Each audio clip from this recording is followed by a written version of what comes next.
I know it's not traditional for a bride to make a speech, but for those of you here that know me well, know there is absolutely nothing traditional about me at all. Seeing as I'm making my speech first, I made sure to ask our photographer and videographer to document this moment, as this will be the first and only time Jordan will get the last word. I'm going to try to get through this speech without crying, but I'm not making any promises.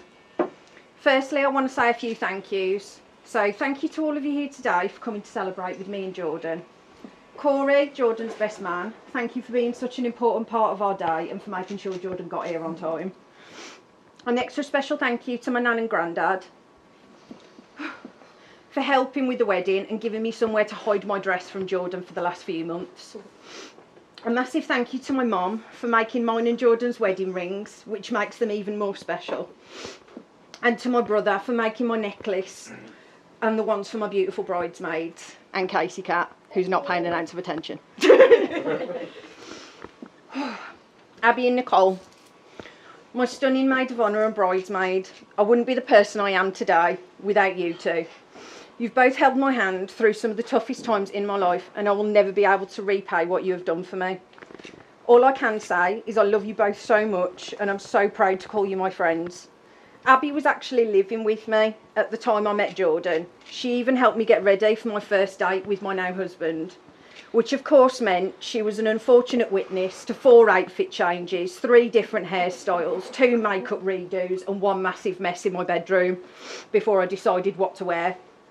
Living with Abby was very similar to living with Jordan. There was fun, lots of laughs and love. The only difference was living with Abby didn't involve a never-ending pile of gym clothes to be washed and socks that never quite made it to the washing machine. Now, on to our bambinos. Ethan and Casey, I have to thank you both for putting up with the chaos that comes with planning a wedding, and for both being so calm and patient when being dragged to Costco to buy sweets, up Merry Hill for more wedding stuff, or to go for yet another dress or suit fitting. You've both been superstars, and me and Jordan adore you both and are so proud of you. As this might be the only time Jordan will let me talk without interrupting me with some Dragon Ball Z fact or the results of the latest UFC fight, I'll take full advantage and ramble on a little longer. If you'd told me 5 months ago I would have been standing here as Mrs. Gillard, I would have called you mad. But if anyone can pull off a wedding in 5 months, it's us, babe. 3 years ago, I went for a drink with a man I'd met on a dating app, and from that day we have practically been inseparable. And I wouldn't have changed a single moment of it for the world. Over the last 3 years, I've had the pleasure of watching your bond with Ethan grow, seeing how you laugh with him and teach him how to be a respectful young man. I've also sat back in awe of all you have done for Casey, how you fought for what was right and never faltered in doing right by your little firecracker. Shut up. The bond you have with our children is just one of the many, many reasons I have no doubt in my mind I did the right thing by marrying you. You took all the broken parts of me and healed what you didn't break.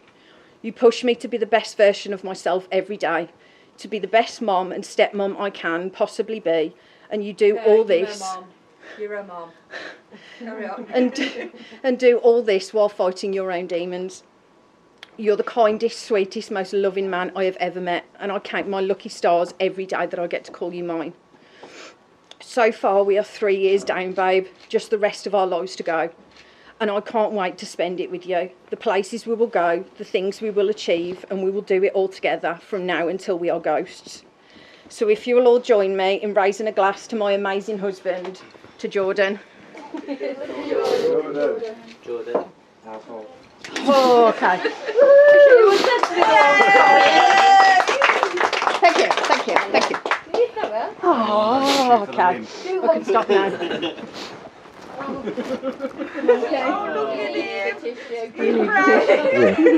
Yeah.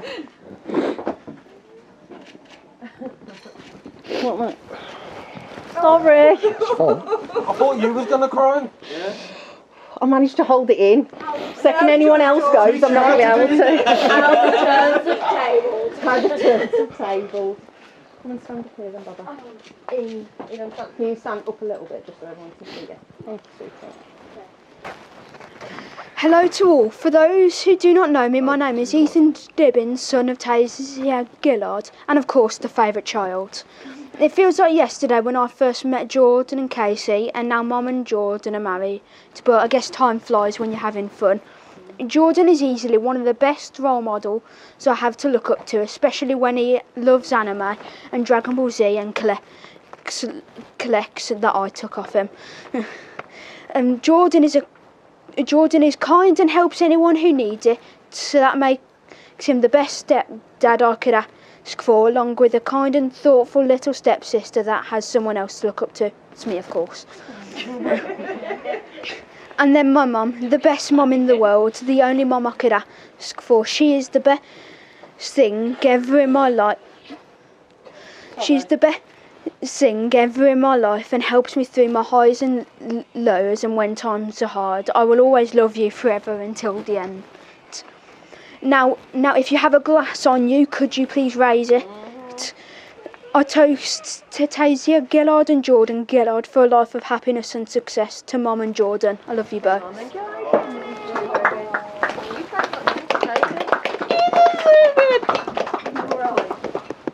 Is there any snot on that? No. I'm probably going to need that in a minute. Good afternoon, everybody. My name is Abby, and for those of you who don't know, I am the maid of honour. Man, the best friend, the ride or die, and most importantly, the alibi. Writing this speech and trying to come up with what I wanted to say has been one of the hardest things I've ever had to do, because if you know anything about our friendship, it's really hard to formalise and put into words what our friendship has actually meant all these years. When I look back on our relationship, I cannot imagine life without Tasia. From the first moment I met her, when she walked into my salon, I worked in and asked for a set of nails and a quirky Irish accent, it was that moment I knew she was a bit of me. Safe to say the appointment ran over and neither of us came up for air, but it was clear that our bond was unbreakable from that moment on. Little did I know just how much this woman would heal my heart throughout the years, hear me when I couldn't form the words, support me when I couldn't support myself, and when times got hard she didn't shy away, she got stuck right in, because that is the type of person she is. She loves wholeheartedly, unforgivingly and selflessly. Tasia, my beautiful, strong, patient soul sister. God damn! I am so proud of you and the family that you have built together, and the joy it brings me to see you all here today, unified and surrounded by love. I want to say I love you dearly and thank you for asking me to be by your side throughout this crazy and yet wonderful journey. It is an honour. To the groom, I would like to say a special thank you. Thank you for being here today, as we couldn't have done it without you. In all seriousness, thank you for loving my best friend. Knowing how kind and caring Tasia is, I always worried as her protective best friend that she would not find someone worthy enough to mirror such love and nurture her heart as she so deserved.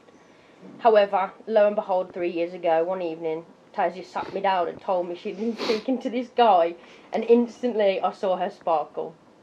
The same sparkle you all see here today. She's not just having a hot flush. It was when we met Jordan that I knew he would be the one, from the way they looked at each other, to the ways they supported one another, and all the ways that Jordan was able to keep up with Tasia's obscenely large obsession with collecting non-fictional books. It has been a pleasure to watch you both grow within your relationship and create such solid foundations for something special and long-lasting. So having said all of that, would you all please raise your glasses? May your marriage be filled with all the right ingredients, love, understanding, and a lifetime supply of Monster Energy drinks. To the happy couple. Ginger ale. Ginger ale. Oh, damn. Oh, damn, I got in a shape. Oh, very cold. 3 years of flavor.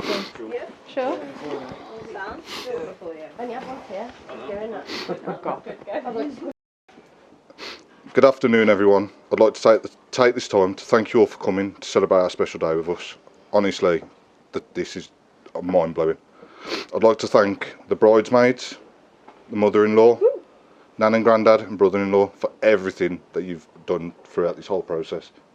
Honestly, I'm blown away by everything. It's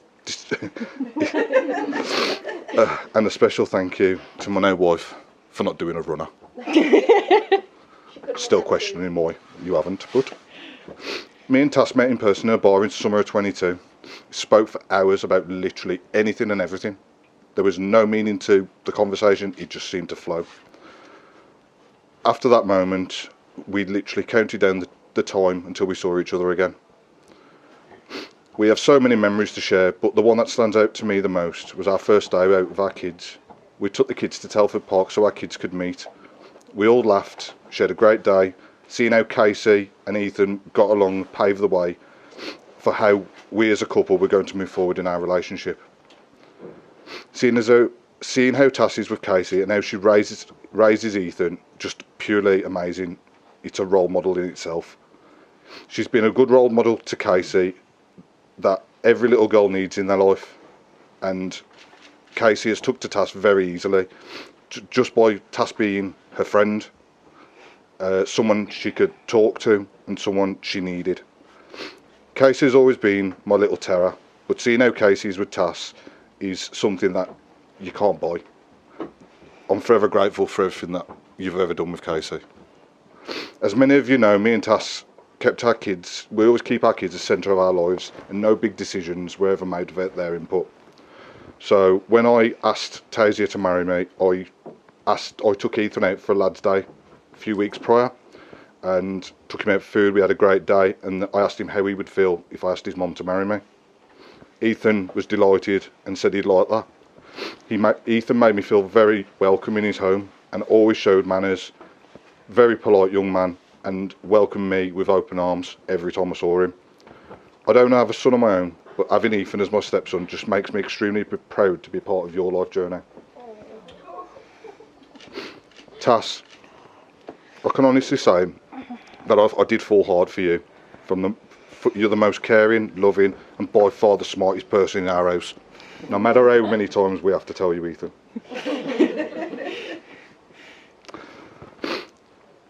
Your love for books is another level, but you've said there are worse things to be addicted to. You made me realise very quickly that life is for smiling, eating good food, and all about family. You gave me the motivation to accomplish some things that I thought were impossible, and no matter how hard times got, you always sat me down and told me, "George, you've got this." You've been my motivation for the past 3 years, kicking my ass every step of the way when I needed it, which often is more often than not. You met me at my worst, but over the years you've made me my best. I made you a promise that I'd love you more and more each day, and I intend on keeping that promise for the rest of my life. Just so you know, I'll forever be your Cassian to your Nesta.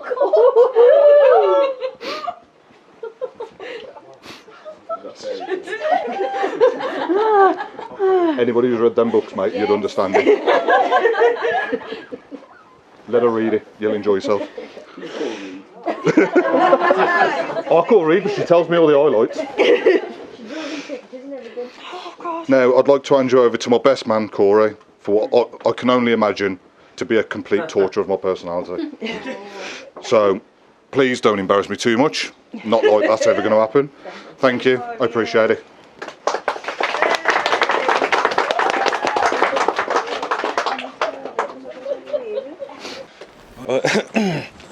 Good afternoon, everyone. For those who don't know me, I'm Corey. I'm Jordan's best man. I'd like to thank you all for being here today to celebrate this incredible couple. Jordan, my friend, what can I say about her? You're a truly caring friend, can be a voice of reason, and as many of you know, also a source of endless sarcasm. I hope you've all had a lovely time so far and continue to have a fantastic time as the day and evening goes by. I'd also like to apologise in advance if in any way I ruin that in the next 5 minutes. Talking of the next 5 minutes, it's often said that the best man's speech is the worst 5 minutes of a groom's life. But I'm also told by reliable sources that the worst 5 minutes of Tasia's life comes after all the guests have gone home.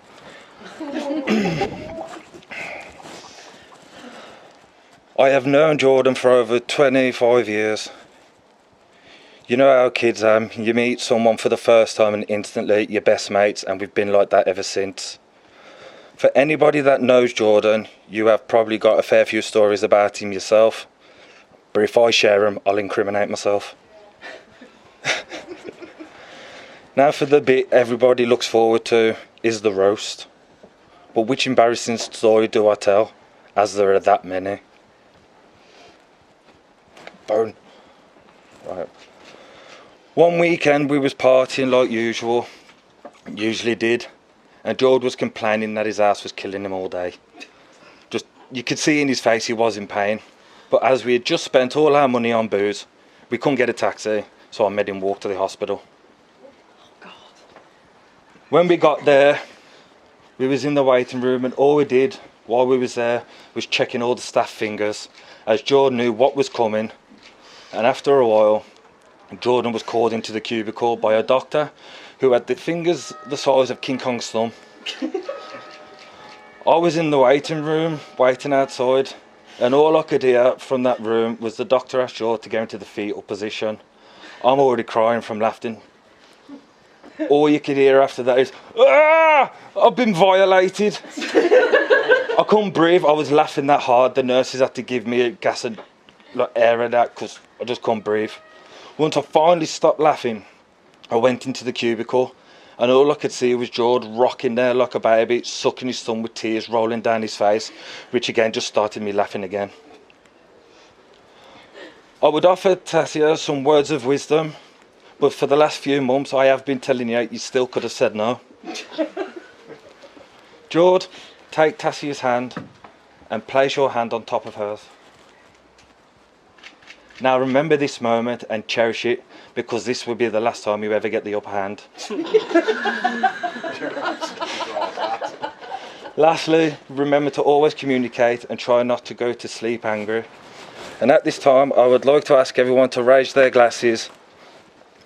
Here is to the love, laughter, and happy ever after. Jordan, Tasia, your fairy tale begins. Cheers.